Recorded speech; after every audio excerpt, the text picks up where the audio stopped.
transforming worlds to a better wonder to behold. No poverty, zero hunger for the elderly or younger. Good health and well-being, good education, empowering women to become sensation. Clean water, sanitation is a right of every nation. Economic growth inclusive and sustained through industry, innovation, and purely dedication. Yeah, infrastructure be gain. Reduce inequality for sure. Make human settlements secure. Take urgent actions to combat climate change. Conserve life below water and land. Ensure we do not estrange. Justice for all, a peaceful and empathetic nations.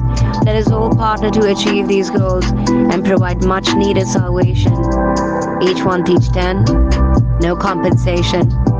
Each one teach 10, no compensation.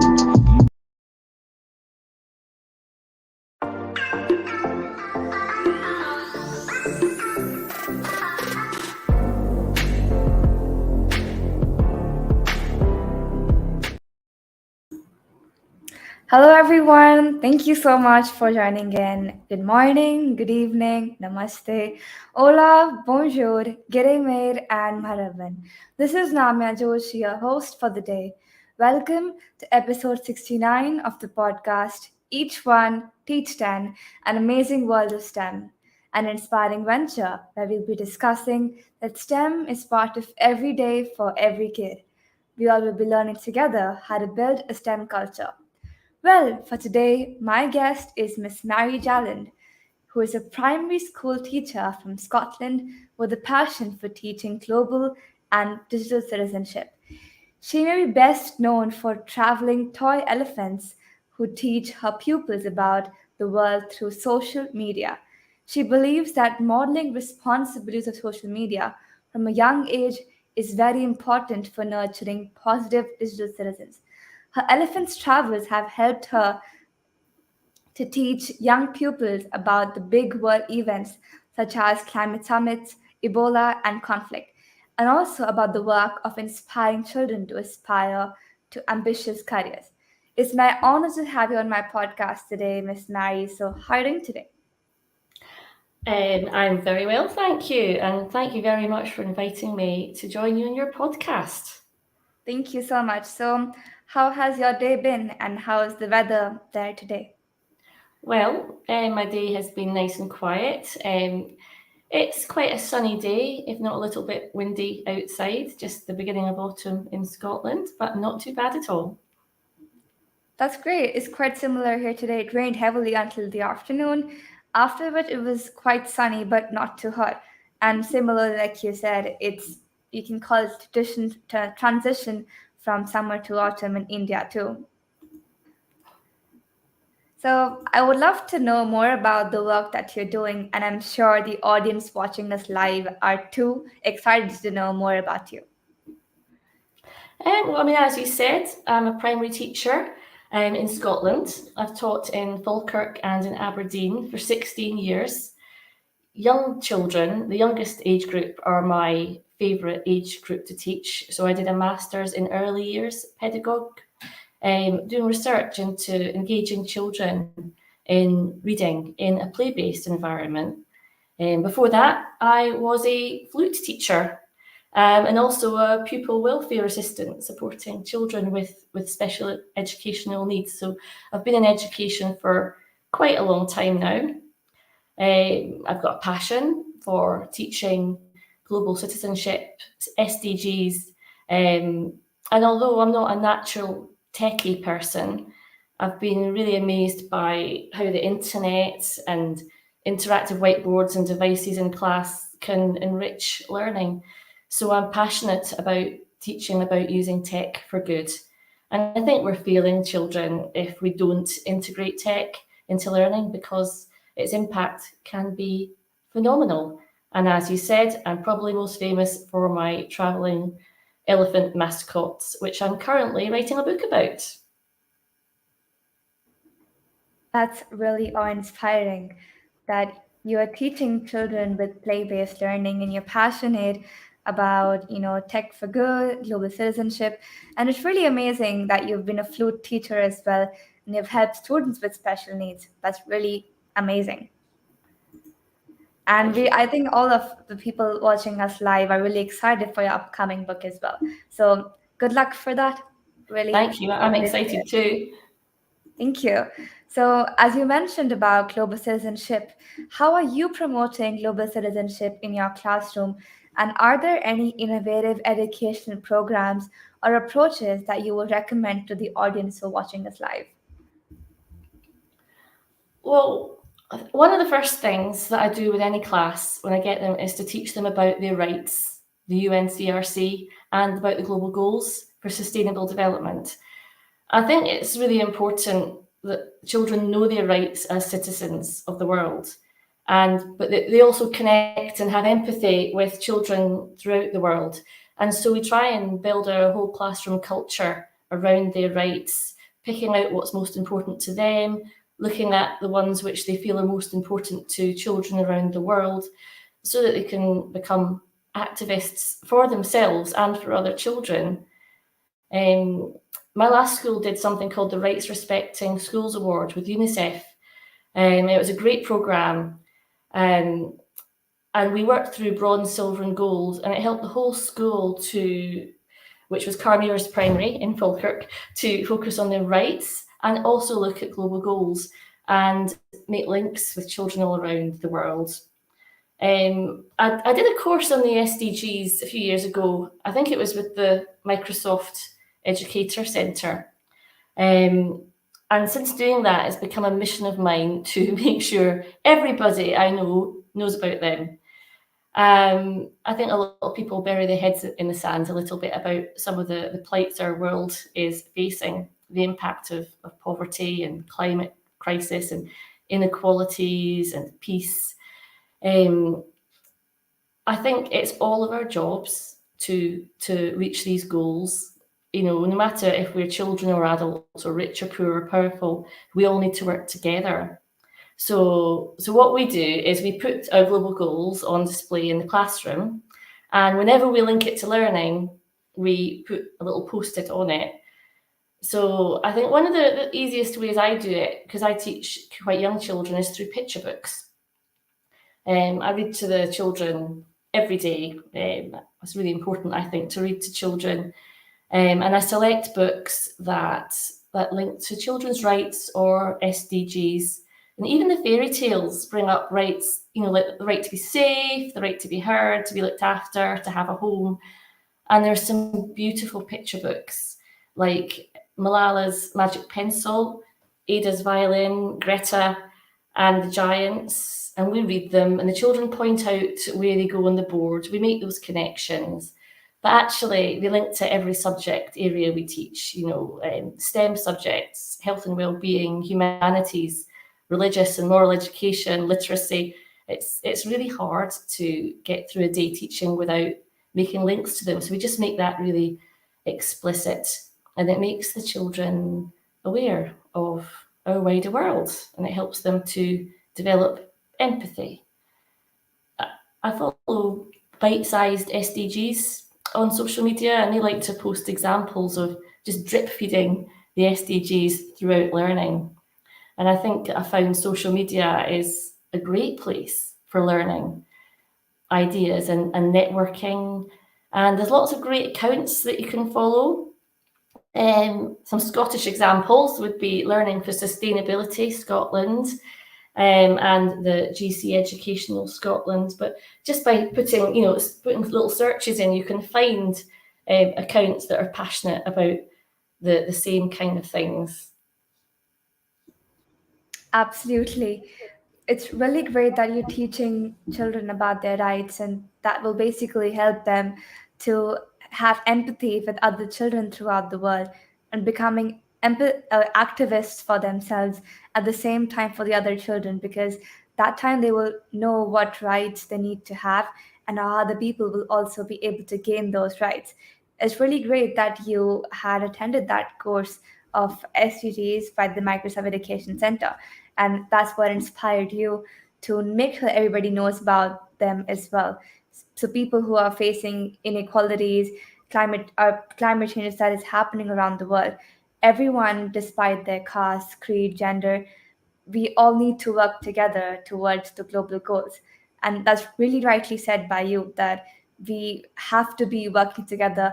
It doesn't matter if it's like a person of higher class or lower class. It has to be all one, united, going towards the same goal. It's really amazing that you're reading to children through picture books that tell them about their rights through STEM or through humanities. And the most important aspect that I really believe that you mentioned about was having empathy with all. So we step into the other person's shoe and realize what they might be going through, and make sure that we are working towards achieving our own rights that we require, at the same time helping others to get up and to work towards their own rights as well. Yeah, absolutely. Thank you. So we have a lot of comments coming in. So let's quickly go through them. We have Miss Monica Joshi joining us. Hello. We have Miss Elizabeth Polo joining us from Florida, United States. Thank you so much for joining. We have Mr. Frank Moody joining us. Thank you so much, Mr. Frank, for joining in. We have Miss Marialis. Thank you so much for joining. It's really great to have you on the podcast joining today. And picture books are a great source to make children aware about SDGs. We have Mr. Andy as well joining us today. Thank you so much for joining. We have a lot of people joining in today. So I hope you're okay accepting questions from the chat coming in. All right. Of course, If you have yes. any questions for Miss Mary, please put them out in the chat. We'll be taking them soon. All right. Moving on to my next question for you. I want to ask you if you can share some personal stories or experiences that illustrate the concept of global citizenship in action. It's probably time to talk about the elephant in the room, or elephants in the room, because we've got a whole herd of elephants now. And it started with one class mascot, which was in the class and went home at the weekends with children who wrote a diary. But in the school I was working in at the time, I started to realise that the children didn't really have many aspirations, or certainly not high aspirations. And they had no idea about the world outside the street that they lived in. They didn't know anything about the amazing world of work and all the opportunities that could be there for them when they leave school. So we decided to start sending our elephant out on work experience. And so the idea was our elephant, Ellie, went with somebody to the job, and they took photographs of them at work and posted on social media. And in the classroom, we'd have a look at them and we'd just learn about the different things they did.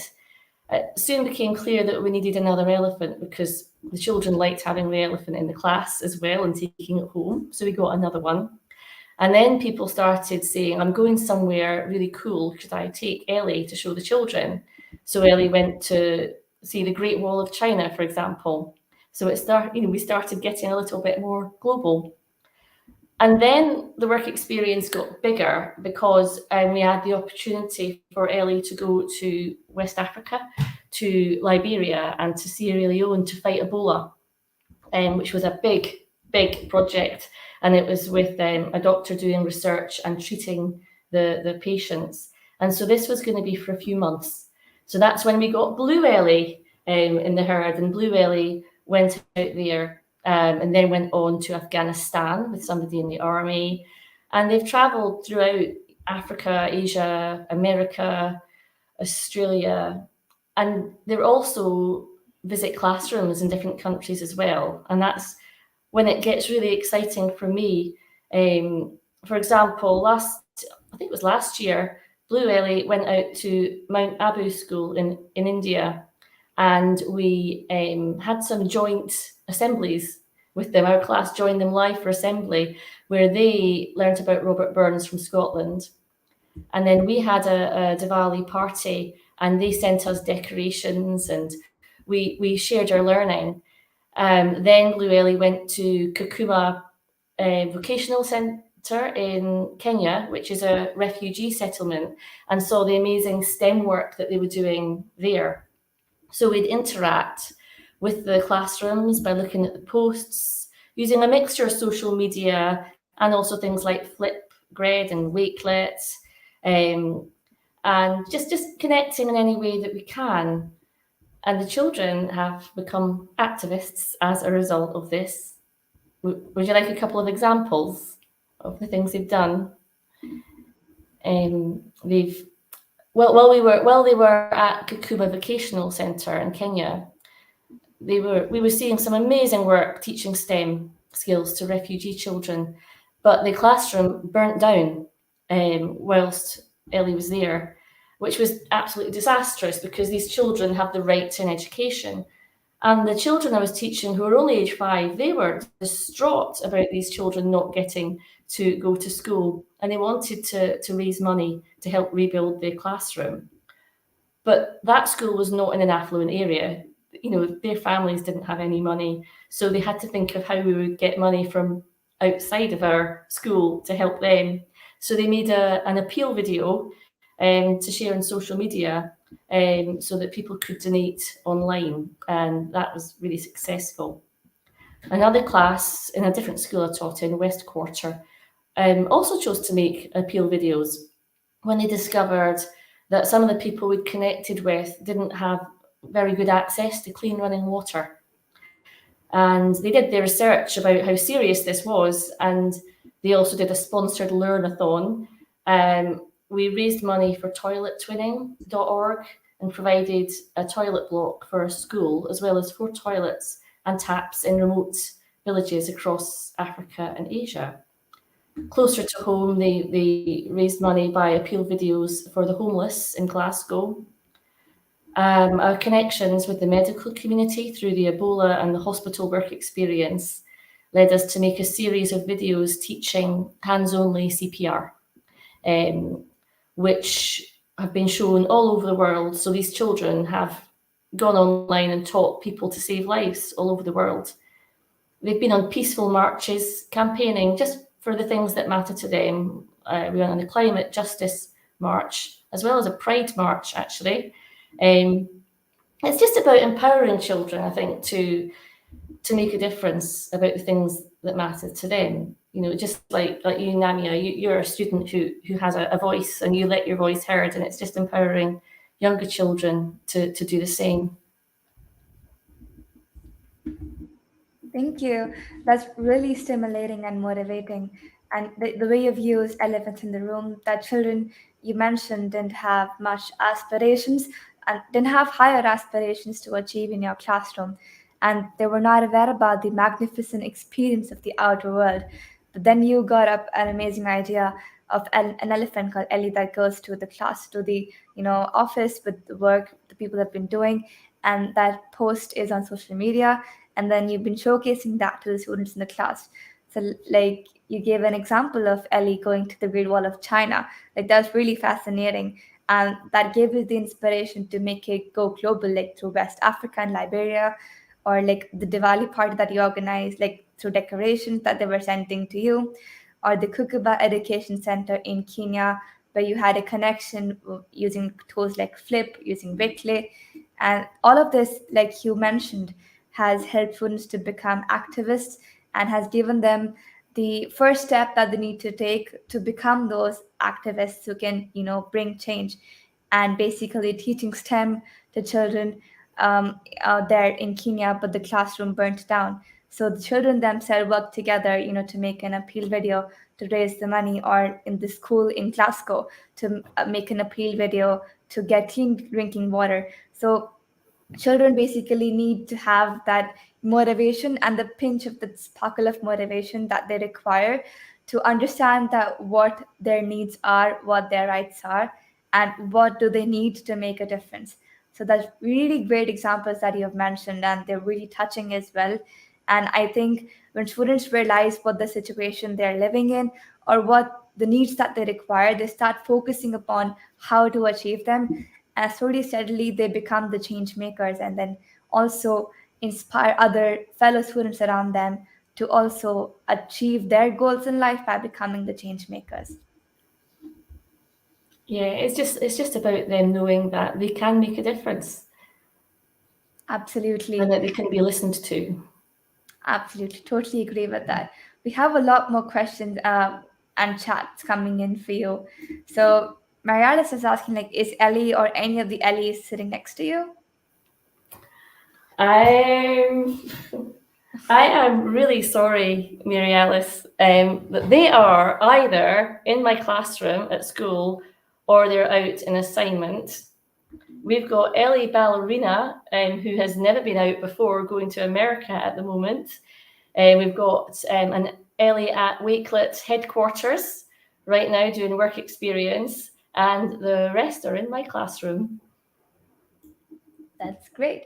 So I think Marialis can get them soon in US. So inspiring to hear what you're doing with young learners. Already picked up some ideas to use with my learners. Thank you, Manon Wales. Thank you so much for Excellent. your comment. Okay, we have more comments. I love the clean sanitation PSA story.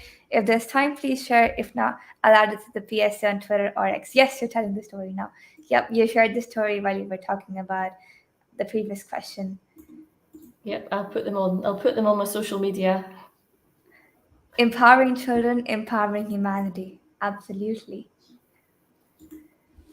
The impact Ellie has done to bring awareness to so many essential needs is incredible. Thank you for sharing these stories. Wow, we have a lot of comments. Such incredible stories were needed at the end of a long week. It has been a long week. Yep, absolutely. Okay, I'll move on to my next question for you.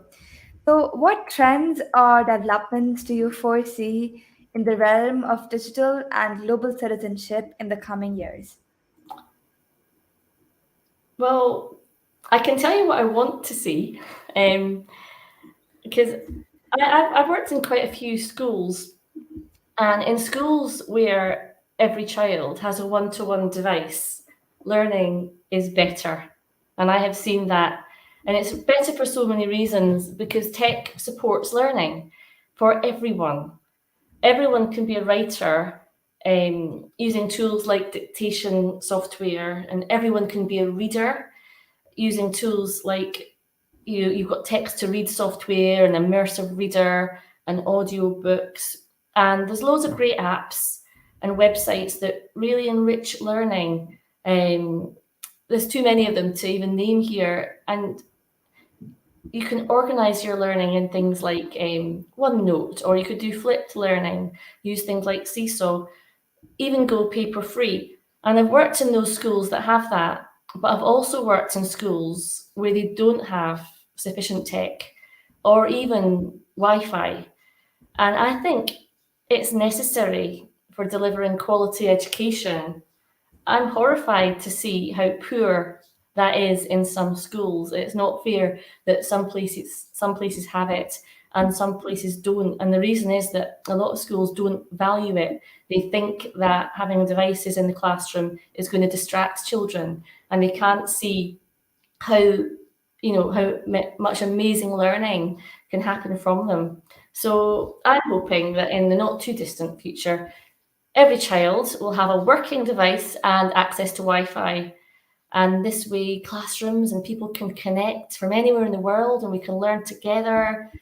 Finding experts to talk to the children is going to be much easier. We can make these connections between classrooms, and that's going to lead to more empathy and friendship, less discrimination, more equality. So I'm just hoping that the future is going to be that everyone has good access and that we can just make the world smaller by knowing each other better. That's really moving. I, I totally mean that. Like you said, that schools having, one-to-one devices will have learning that is more towards the focus of quality. And like you also threw light upon tech supporting learning in the best way by giving the example of organizing learning through OneNote or going paper free, that is basically focusing upon how eco-friendly one person can be. And I absolutely agree with the point when you said that, teachers have the mindset usually that devices distract students, but they don't look at the positive side because when every student will have access to devices and Wi-Fi, they can have a connection to so many children like them or teachers around the world, and connection leads to empathy. And that's how more quality of the education will have a focus upon rather than the quantity of education. Thank you for answering that question. And I have a fun question to ask you. So I have been listening to this song recently, like for the past 3 days. It's called "Umbrella" by Amber Allen. It's a remake of the song by Rihanna. So I want to ask you, who's your favorite singer? Oh, my favourite singer. Um, well, I have lots of music because I like listening to loads and loads of different styles of music. Okay, and I love musicals. So I love classic people like Barbara Streisand. Um, um, but I also like people like Ed Sheeran. Yep. Lewis Capaldi is a Scottish Mhm. one that I like listening to. But I've just got a really broad range. There's just too many singers that I like. Me too. My entire Spotify playlist is very diverse with different kind of singers, different languages. So I just can't choose one. Like after every week, I have a different song and different singer. Well, Those like once a my year, I go-to. think Spotify sends you like your most listened to Yeah, tracks, and mine don't tell me much about me because I use it in class as well. So if Spotify thinks that I like a song called "Shotgun" by George Ezra because that's the one that the children like. absolutely. Please ask Mary to sing. She is a beautiful singer, and anytime you connect with the classroom, her students sing to you. Can you please sing for us a little bit? Mary Alice, why would you do this to me? It depends. What would Mary Alice like me to sing? Yes, Mary Alice, put down in the comment which song or what do you want her to sing. There's a comment by Sarcastic CJ. I wish the same, but I find the problem, especially in my environment. Such ideas will probably help if the students are curious, but what if the students are not willing to learn? That's a really good question. I've actually found that teaching this way makes the children much more willing to learn because I do a lot of child-led learning in my classroom. So I do a lot of listening to children, and because we're often play-based, I've got time to observe them and listen to what they're talking about, seeing what their interests are. So I try to tweak the learning to interest the children like that. But when we're connecting online, I find that it really engages children, even if it's a subject that they hadn't expected to be interested in. It's that human connection does really seem to draw them in. But it's always making sure that you're not only doing the one thing. You know, we do lots during the day. I'm lucky I'm a primary teacher. I have to teach every single subject. So there's always something that can draw the children in. Truly, the human touch and the human connection does draw the children in. Anything. A little bit, just 10 to 15 seconds. Of course, we would love to listen to you. I don't know why she's saying that I'm a good singer because what I am is I'm a teacher singer that just sings with the children. Um, so I can't even think of what to sing. So maybe at the end I'll have thought of something to sing. Sure, no problem. We'll wait for that. Of course. Thank you so much for answering this question. Thank you so much for bringing up wonderful questions in the chat as well. My next question for you is, what advice would you give to individuals who want to become more responsible and engaged digital and global citizens? Um, well, you have to have a go at things. As I said, I'm not very techy, and I used to be quite scared of using computers and things. But now I just switch things on and press buttons and see what happens. Okay, and nothing bad has happened yet. For as a teacher for engaging children as good digital citizenships, I would go to a website like the digcitconnect.org where they really clearly set out competencies.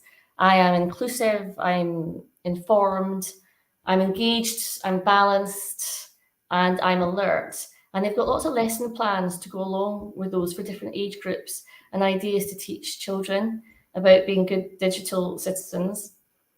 And I'd also encourage positive use of social media. Get active, join in conversations. This is where connections are made. And I know a lot of people are really worried about children growing up in a world of social media because there are dangers and there are risks, but it is the world we live in. And as a teacher, I think it's my responsibility to model responsible, positive use of social media, to demonstrate how you can use it to bring the world together, break down barriers, and empower children to make a positive difference in our world. Absolutely. I think you cannot say that better, that first of all, you need to have a goal. Like you mentioned, engaging students with tech and absolutely binding it to the competencies and pillars of global citizenship, digital citizenship, that is being inclusive, informed, engaged, alert, balanced. And that is exactly what makes you an impactor, that you are the one who is not just focusing upon being a part of safe communities, but also being the person who is creating the safe communities for people who can join freely there, give out their opinions, and not be hesitant to say something that is of their opinion, which has to be, of course, right as well. And as you also talked about, using the positive use of tech that helps to build connections. And I also believe that it helps to enhance your forces, and most importantly, your confidence, that you're able to speak out more, you connect more with people, you collaborate more. And as teachers, it's their moral responsibility that they're focusing on students using the tech for good and breaking the barriers of that tech may actually lead you to any wrong path. But when you have been enforced upon since the beginning that what is the good side of tech, then one person slowly and steadily will always focus on the good side and will also help others to focus on the good side as well. Absolutely. We have more things coming up in the chat. Mary is sunshine in my pocket. You too. Maybe. Maybe she can sing You Are My Sunshine just for Mary Alice. You are my sunshine, my only sunshine. You make me happy when skies are grey. You'll never know, dear, how much I love you. Won't you take my sunshine away? Is that how it goes? Wow, you sing so well. Thank you so much for singing so sweetly. You have a really sweet voice. X Factor for me next. Of course. We have modeling responsible use. Thank you for doing that. Being an impactor. My weekend is made. Bravo. Thank you so much. Absolutely, mine too. I really loved singing. Loved listening to you. Dr. Hart has said, "What is time to enter the conversation?" Absolutely, you're right. You joined the absolute right time. I have had a history of accidentally singing in job interviews when I've got really nervous, so I think I'm getting PTSD right now. Oh, I think they will be really fascinated by our sweet voice then. All right, so we've had this question in the chat as well by Miss Elizabeth, but I think I'll bring it up now. Are there any books, websites, or organizations you would recommend for further information on digital and global citizenship? Well, I mentioned already DigSec Commit, and bite-sized SDGs on social media is really inspiring. And there's teachsdgs.org has got lots of good information on it. Some of the books by the Merrills, Joe and Kristen Merrill, on the interactive class, have got some really exciting ideas and they're really easy to read.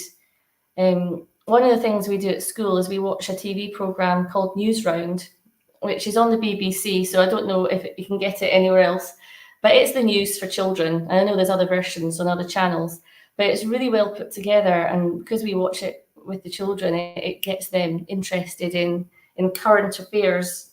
I think when I want to find out more about these things, as well as looking online, I do tend to go on social media and type in keywords and hashtags, and then I can find other people talking about it.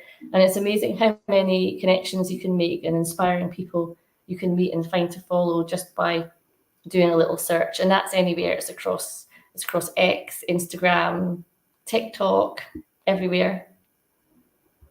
Absolutely. Thank you so much for sharing that. I'll put that in the description box as well. Like you mentioned about the TIT Summit of Teach SDGs, the interactive class, and of course, I really like the TV channel that you make your students listen to, the news round on BBC that helps them get interested in current affairs. I remember like I always used to watch small snippets of like what my dad used to say like on television, about the latest happenings. So like I used to be like, why are you watching all those news? Like it's quite boring. But then slowly, sadly, that exactly is what got my interest built in the like political aspect, and also on exactly what is the importance of human rights, on the importance of climate change and different other things. So of course, like news and watching and reading that exactly is what really important. We need to be aware of things happening around us. Yeah, I think it's important to know what's going on now, and to make sure you tweak what's going on in your school to match what's going on in the world, True. and that True. engages children. Yes, and makes us aware individual as well, Mhm. socially aware and humanitarily aware as well. Yeah. So I'd love to ask you where we can find you online. And also, we would love to have a message from you for the audience listening to us. Okay, well, you can find me on the social media platform formerly known as Twitter, at LA Primary One.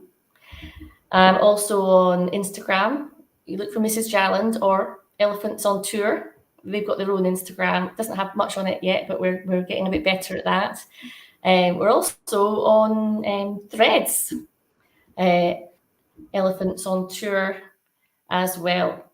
I think my message to anyone listening is that I did used to be a bit of a technophobe, and I hated using computers. But it was about 2010 when I started to discover the positive impact that it could have on children's learning, and also in communicating with children's families as well. And I really hate phoning people who I've never met. So using Skype was terrifying for me, but facing my fears has transformed the learning for the children in my classroom. And now I've got friends all over the world who support me and help my students to learn as well. So big shout outs to my OGC fam on Twitter, who we talk to on DM nearly every day. Obviously, Ellie's biggest fan, Mary Alice Curran, who loves taking Ellie with her wherever she goes. And I'd like to thank you, Namia, an inspirational student, advocate of digital citizenship, and I'm really honoured that you invited me to speak on your podcast. Thank you so much. The pleasure is all mine. Thank you, Miss Mary. And listening to you today just reminded me of this quote that education is the key to unlocking the potential of global citizenship, for it empowers individuals with the knowledge, empathy, and responsibility to shape a better world for all. That's brilliant. Sums it up. Thank you so much. And thank you so much, everyone, for joining and listening to this episode. And I'll see you in the next one. Till then, each one, teach 10. Have a nice day. Bye bye.